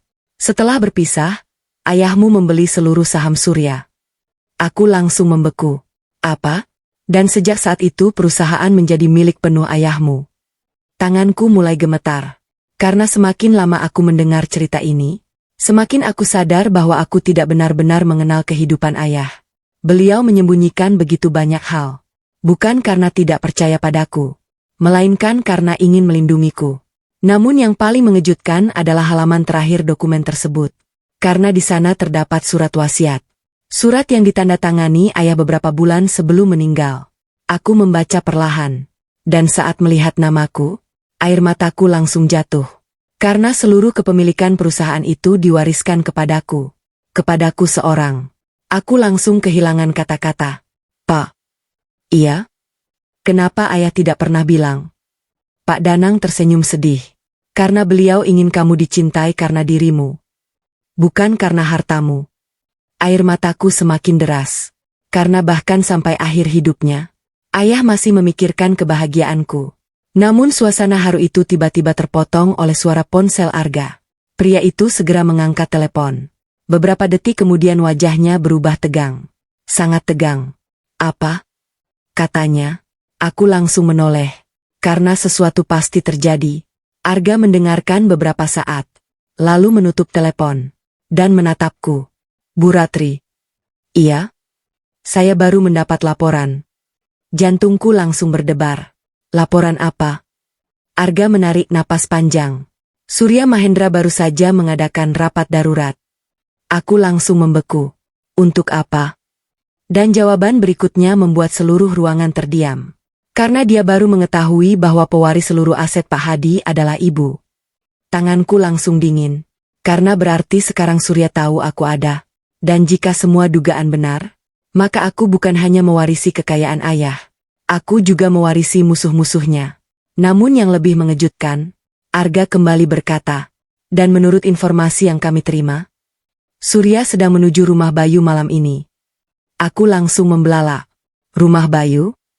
Arga mengangguk. Iya. Karena dia percaya dokumen yang dia cari masih ada di sana. Dadaku langsung berdebar keras. Karena aku tahu dokumen yang dimaksud. Dokumen yang selama ini disembunyikan Bu Sumarni. Dokumen yang bisa menghancurkan seluruh rencana mereka. Dan untuk pertama kalinya, aku sadar bahwa permainan ini belum selesai. Justru baru akan dimulai. Aku memutuskan berhenti menjadi wanita yang selalu mengalah. Malam itu aku tidak bisa tenang. Ucapan Arga terus terngiang di kepalaku. Surya Mahendra sedang menuju rumah Bayu. Aku berdiri di dekat jendela kantor. Menatap lampu-lampu kota yang mulai sepi. Sementara di dalam pikiranku hanya ada satu pertanyaan. Apa yang sebenarnya dicari Surya? Jika hanya soal tanah, seharusnya dia sudah menyerah. Karena sekarang semua dokumen sudah jelas. Hak waris sudah jelas. Pemilik sah juga sudah jelas. Namun kenyataannya tidak. Pria itu justru bergerak semakin agresif. Dan itu berarti ada sesuatu yang jauh lebih penting daripada yang selama ini ku ketahui. Bu Ratri. Suara Pak Danang membuyarkan lamunanku. Iya Pak. Saya rasa malam ini kita harus ke rumah Bayu. Aku langsung menoleh. Kenapa? Pak Danang terlihat serius. Karena saya khawatir Surya menemukan apa yang dia cari. Jantungku langsung berdebar. Apa yang dia cari sebenarnya? Ruangan langsung hening. Lalu Pak Danang menjawab pelan. Dokumen asli kepemilikan perusahaan. Aku langsung membeku. Karena itu pertama kalinya aku mendengar hal tersebut. Bukankah dokumennya ada di sini? Pak Danang menggeleng. Tidak semuanya. Tanganku mulai dingin. Karena ternyata masih ada rahasia lain. Sebagian dokumen asli terakhir disimpan ayahmu. Dan sebelum meninggal, beliau menitipkannya kepada seseorang. Aku langsung menahan napas. Kepada siapa? Pak Danang menatapku. Lalu mengucapkan nama yang membuatku membeku. Bu Sumarni. Apa? Terus. Arga bahkan sampai berdiri dari kursinya. Karena tidak ada yang menyangka jawaban itu. Aku langsung teringat map yang ditemukan Bayu di kamar ibunya. Berarti selama ini, Bu Sumarni bukan hanya menyimpan dokumen rumah. Beliau juga menyimpan dokumen perusahaan. Dan mungkin, beliau sendiri tidak menyadari betapa pentingnya dokumen tersebut. Tanpa menunggu lama kami langsung berangkat. Perjalanan menuju rumah Bayu terasa sangat panjang. Sepanjang jalan jantungku terus berdebar. Karena aku tidak tahu apa yang sedang terjadi di sana. Namun begitu mobil memasuki gang rumah Bayu, aku langsung melihat kerumunan orang. Lampu rumah menyala terang. Beberapa tetangga berdiri di luar pagar. Dan suasana terlihat kacau. Jantungku langsung berdetak semakin keras. Ada apa itu? Gumamku. Begitu turun dari mobil, aku mendengar suara pertengkaran dari dalam rumah. Suara seorang pria. Dan suara itu tidak asing. Surya Mahendra. Aku hanya ingin mengambil milikku. Teriaknya. Tubuhku langsung membeku. Karena ini pertama kalinya aku mendengar suara orang yang selama ini hanya kukenal dari cerita. Kami masuk ke halaman. Dan pemandangan yang kulihat membuatku terkejut. Bayu berdiri di depan pintu. Wajahnya penuh emosi. Di belakangnya Bu Sumarni menangis. Sedangkan Surya berdiri di ruang tamu dengan beberapa orang pengawalnya. Aku bilang tidak ada dokumen apapun di sini. Teriak Bayu. Surya tertawa sinis. Kamu pikir aku percaya? Jantungku mulai berdebar. Karena suasana semakin panas. Lalu tiba-tiba mata Surya tertuju kepadaku. Ruangan langsung sunyi. Sangat sunyi. Pria itu menatapku beberapa detik. Lalu tersenyum tipis. Jadi kamu Ratri. Bulu kuduku langsung merinding. Karena tatapan pria itu membuatku tidak nyaman. Sangat tidak nyaman. Ayahmu membuat banyak masalah sebelum meninggal. Katanya, aku langsung menatapnya. Masalah? Surya tersenyum dingin. Karena dia mengambil sesuatu yang seharusnya menjadi milikku. Dadaku langsung panas. Karena aku tahu, pria ini tidak sedang mencari keadilan. Dia sedang mencari keuntungan. Dan malam itu, untuk pertama kalinya sejak semua masalah ini dimulai, aku memutuskan berhenti menjadi wanita yang selalu diam. Aku melangkah maju, lalu menatap Surya tepat di matanya. Kalau memang itu milik Anda, kataku tegas, tunjukkan buktinya. Ruangan langsung hening. Bayu membeku. Bu Sumarni membeku. Bahkan Surya terlihat tidak menyangka aku akan berbicara seperti itu. Karena selama ini semua orang mengenalku sebagai wanita yang selalu mengalah. Tapi malam itu berbeda. Aku sudah kehilangan pernikahanku. Aku sudah kehilangan rumahku. Aku sudah kehilangan harga diriku berkali-kali. Dan aku tidak akan kehilangan peninggalan ayahku. Namun saat Surya hendak menjawab, Bu Sumarni tiba-tiba menangis histeris. Lalu berlari ke kamarnya. Beberapa detik kemudian beliau kembali sambil membawa sebuah kotak kayu tua. Kotak yang selama ini tidak pernah kulihat. Tangannya gemetar hebat. Dan kalimat yang keluar dari mulutnya membuat seluruh ruangan membeku. Dokumen yang kalian cari? Ada di sini. Kotak kayu yang membuat semua orang terdiam. Ruangan langsung sunyi. Tidak ada yang bergerak. Tidak ada yang berbicara. Semua mata tertuju pada Bu Sumarni yang berdiri di tengah ruang tamu sambil memeluk sebuah kotak kayu tua. Tangannya gemetar. Air matanya terus mengalir. Dan untuk pertama kalinya sejak aku mengenalnya, aku melihat ketakutan yang benar-benar nyata di wajahnya. Dokumen yang kalian cari? Suaranya bergetar. Ada di sini? Jantungku langsung berdetak sangat keras. Karena aku tahu, apapun isi kotak itu, akan mengubah semuanya. Surya Mahendra langsung melangkah maju. Matanya berbinar. Seolah seseorang yang akhirnya menemukan harta karun yang selama ini dicarinya. Sini. Katanya cepat. Serahkan kotak itu. Namun Bu Sumarni justru mundur beberapa langkah. Tidak. Semua orang langsung terkejut. Karena selama ini Bu Sumarni terlihat sangat takut. Namun malam itu, beliau akhirnya berkata tidak. Surya langsung mengeraskan suaranya. Bu Sumarni, Anda tidak tahu urusan ini. Tolong jangan membuat masalah lebih besar. Namun Bu Sumarni menangis sambil menggeleng. Aku sudah membuat terlalu banyak kesalahan. Ruangan kembali sunyi. Bayu menatap ibunya dengan mata merah. Sementara aku berdiri diam. Mencoba memahami apa yang sedang terjadi. Aku menyembunyikan kotak ini bertahun-tahun. Lanjut Bu Sumarni. Aku takut. Aku takut kehilangan rumah. Aku takut kehilangan semuanya. Air matanya jatuh semakin deras. Tapi aku tidak bisa terus berbohong. Dadaku terasa sesak. Karena akhirnya wanita yang selama ini menyakitiku mengakui semuanya. Perlahan Bu Sumarni berjalan ke arahku. Bukan ke arah Surya. Ke arahku. Dan itu membuat seluruh ruangan membeku. Ratri. Aku menatapnya. Wanita itu menangis. Benar-benar menangis. Maafkan ibu. Air mataku mulai menggenang. Karena kalimat itu datang setelah bertahun-tahun luka yang kutanggung. Ibu salah. Ibu terlalu serakah. Ibu terlalu takut. Ibu menyimpan semua ini karena ibu takut suatu hari kamu akan mengambil rumah ini. Suasana menjadi sangat emosional. Bahkan beberapa tetangga yang berdiri di luar rumah ikut terdiam. Lalu Bu Sumarni menyerahkan kotak kayu itu kepadaku. Tanganku langsung gemetar saat menerimanya. Kotak itu terasa berat. Sangat berat. Bukan karena ukurannya. Melainkan karena semua rahasia yang tersimpan di dalamnya. Perlahan aku membuka penutupnya. Dan saat melihat isi di dalamnya, aku langsung membeku. Karena terdapat puluhan dokumen asli. Sertifikat. Akta perjanjian. Dokumen perusahaan. Surat-surat lama. Dan di bagian paling atas, terdapat sebuah amplop putih. Dengan tulisan tangan yang sangat kukenal. Tulisan ayah. Air mataku langsung jatuh. Karena meskipun beliau sudah lama pergi, rasanya seperti ayah masih berbicara denganku. Aku membuka amplop itu perlahan. Lalu membaca surat di dalamnya. Dan seluruh ruangan langsung hening. Karena surat itu ternyata ditulis khusus untuk dibaca jika suatu hari semua rahasia ini terbongkar. Untuk anakku Ratri. Air mataku semakin deras. Jika kamu membaca surat ini, berarti waktunya telah tiba. Ayah tidak pernah ingin kamu hidup dalam kebencian. Jangan membalas kejahatan dengan kejahatan. Jangan membalas penghinaan dengan penghinaan. Karena nilai seorang manusia terlihat saat dia memiliki kekuatan untuk membalas, tetapi memilih berbuat benar. Tangisku pecah. Karena kalimat itu benar-benar seperti ayah. Lembut, tegas, dan penuh kasih sayang. Namun bagian terakhir surat itu membuat seluruh ruangan membeku. Seluruh dokumen dalam kotak ini menjadi bukti bahwa semua aset, perusahaan, tanah, dan hak kepemilikan yang pernah ayah miliki telah sah diwariskan kepada Ratri. Aku langsung kehilangan napas. Karena kini semuanya resmi. Tidak ada lagi perdebatan. Tidak ada lagi kebohongan.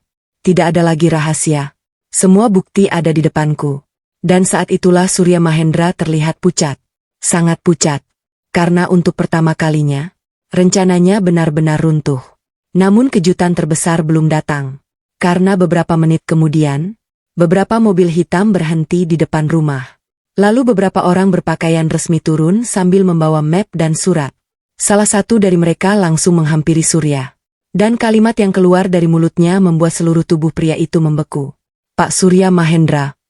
Kami datang terkait laporan dugaan pemalsuan dokumen dan percobaan pengambil alihan aset secara melawan hukum. Seluruh ruangan langsung sunyi.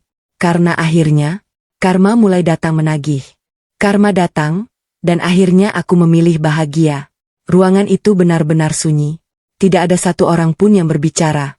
Semua mata tertuju kepada beberapa orang berpakaian resmi yang baru saja masuk rumah. Sementara wajah Surya Mahendra berubah pucat. Sangat pucat. Untuk pertama kalinya sejak aku melihatnya malam itu, kesombongan di wajahnya hilang. Pak Surya Mahendra, kata salah satu petugas. Kami ingin meminta kerja sama Anda terkait laporan dugaan pemalsuan dokumen dan percobaan pengambil alihan aset secara melawan hukum. Tubuh Surya langsung menegang. Ini pasti salah paham. Katanya cepat. Namun petugas itu menggeleng. Kami hanya menjalankan prosedur. Silakan ikut bersama kami untuk memberikan keterangan. Aku memperhatikan semuanya dalam diam. Pria yang selama ini mengatur banyak hal dari belakang layar. Pria yang mencoba mengambil peninggalan ayahku, kini tidak lagi terlihat kuat. Dia terlihat takut. Sangat takut. Dan untuk pertama kalinya, aku menyadari sesuatu. Kebenaran mungkin berjalan lambat. Tapi saat tiba, tidak ada yang bisa menghentikannya. Surya menoleh ke arahku. Tatapan matanya penuh kemarahan. Namun aku tidak lagi takut. Karena aku tidak sedang melawan sendirian. Aku membawa nama ayahku. Aku membawa kebenaran. Dan itu lebih kuat daripada semua ancamannya. Beberapa menit kemudian Surya dibawa pergi. Mobil yang membawanya perlahan meninggalkan rumah. Dan sejak saat itu, semuanya terasa berbeda. Rumah yang selama ini penuh pertengkaran mendadak terasa sangat sunyi. Bu Sumarni duduk di sofa sambil menangis. Bayu berdiri di dekat jendela. Kepalanya tertunduk. Sedangkan aku masih memegang kotak kayu peninggalan ayah. Kotak yang ternyata menyimpan jawaban atas semua pertanyaan selama bertahun-tahun. Tak lama kemudian Bu Sumarni berdiri. Lalu berjalan ke arahku. Langkahnya pelan. Matanya sembab karena terlalu banyak menangis. Ratri. Aku menatapnya. Iya Bu. Wanita itu langsung menggenggam tanganku. Dan menangis. Tangis yang jauh lebih keras daripada sebelumnya. Ibu jahat. Dadaku langsung terasa sesak. Karena aku bisa merasakan penyesalan dalam setiap kata yang diucapkannya. Ibu menyakitimu. Ibu menghina kamu. Ibu membuat hidupmu menderita. Air mata beliau terus jatuh. Aku tidak pantas dimaafkan. Aku ikut menangis. Karena meskipun beliau sudah menyakitiku, aku tetap pernah menganggapnya sebagai keluarga. Lalu aku teringat surat ayah. Jangan membalas kejahatan dengan kejahatan. Jangan membalas penghinaan dengan penghinaan. Aku menarik napas panjang. Lalu menggenggam tangan Bu Sumarni. Bu. Beliau menatapku. Aku memaafkan Ibu. Tangisnya langsung pecah. Beliau memelukku erat. Sangat erat. Dan untuk pertama kalinya sejak 11 tahun lalu, aku merasakan pelukan yang tulus darinya. Bukan pelukan karena terpaksa. Bukan pelukan karena pencitraan. Tapi pelukan seorang ibu yang benar-benar menyesal. Tak lama kemudian Bayu berjalan mendekat. Matanya merah. Wajahnya penuh rasa bersalah. Ratri. Aku menatapnya. Aku tidak minta kamu kembali. Katanya. Aku tahu aku tidak pantas meminta itu. Air matanya jatuh. Aku hanya ingin meminta maaf. Aku gagal menjadi suami. Aku gagal melindungimu. Dadaku terasa berat. Karena dulu, kalimat itu adalah kalimat yang sangat ingin ku dengar. Namun sekarang semuanya berbeda. Aku tidak lagi membutuhkannya. Aku tersenyum kecil. Luka itu nyata, Bayu. Kataku pelan. Tapi aku tidak ingin hidup membawa kebencian. Bayu mengangguk. Dan untuk pertama kalinya, dia menangis di depanku. Bukan karena kehilangan harta. Bukan karena kehilangan rumah. Tapi karena akhirnya menyadari siapa yang selama ini dia sia-siakan. 6 bulan kemudian, hidupku berubah total. Aku mulai mengelola perusahaan peninggalan ayah bersama tim profesional. Aku mempelajari banyak hal. Membuat keputusan sendiri. Dan perlahan aku menemukan kepercayaan diri yang selama ini hilang. Aku tidak lagi hidup sebagai wanita yang selalu mengalah. Aku belajar menghargai diriku sendiri. Aku belajar bahwa kebaikan bukan berarti membiarkan diri disakiti. Dan aku belajar bahwa kesabaran harus memiliki batas. Sedangkan Bu Sumarni berubah menjadi orang yang berbeda. Beliau sering datang meminta maaf. Sering menghubungiku hanya untuk menanyakan kabar. Dan setiap kali melihat foto ayahku, beliau selalu menangis. Mungkin itulah karma yang sebenarnya. Bukan kehilangan uang. Bukan kehilangan rumah. Melainkan hidup dengan penyesalan atas kesalahan yang pernah dilakukan. Sore itu aku berdiri di depan makam ayah. Membawa bunga kesukaannya. Angin bertiup pelan. Aku tersenyum sambil menatap nisan sederhana itu. "Ya," gumamku, "terima kasih. Karena bahkan setelah ayah pergi, ayah masih melindungiku." Air mataku jatuh. Namun kali ini bukan karena sedih. Melainkan karena bahagia. Karena akhirnya aku mengerti. Orang yang benar-benar mencintai kita tidak selalu hadir selamanya. Tapi kasih sayangnya akan tetap hidup. Bahkan setelah dia tiada. Kalau kalian jadi aku, apakah kalian akan memaafkan Bu Sumarni? Atau memilih meninggalkan semuanya dan tidak pernah kembali? Tulis pendapat kalian di kolom komentar. Menurut kalian, apakah Ratri terlalu baik? Jangan lupa like, subscribe, dan bagikan cerita ini kepada teman serta keluarga kalian. Terima kasih sudah mengikuti kisah ini sampai akhir. Sampai jumpa di kisah berikutnya di Air Mata Menantu.